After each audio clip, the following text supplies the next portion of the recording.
I thought it would be a very compelling series after the Dodgers-Mets. The Cubs were not competitive.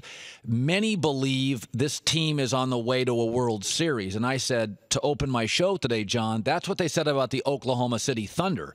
But the Western Conference is so deep. There's so many good GMs and players. Oklahoma City, Westbrook, Durant don't necessarily always work together. I look at the Cubs.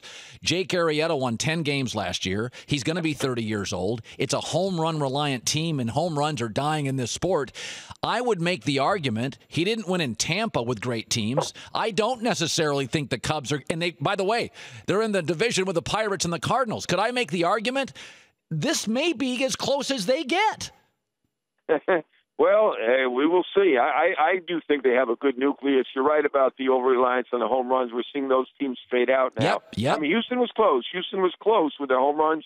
Ultimately, they didn't get it done. Toronto, we'll see. They still have a shot here. I think they're in a tough spot going to Kansas City, so they may be out too.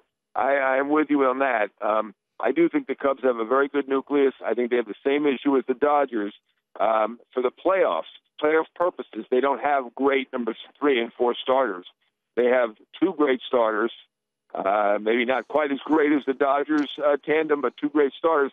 But when you get in these playoffs, you got to throw at least a number 3 starter and oftentimes a 4 starter, and that's an issue. So the Cubs, they get a great starting pitcher, and they figure out a couple things, and they can make Schwarber a catcher because he really shouldn't be a left fielder. I like this team going forward. I like the Mets better, but I do think the Cubs will be pretty good going forward.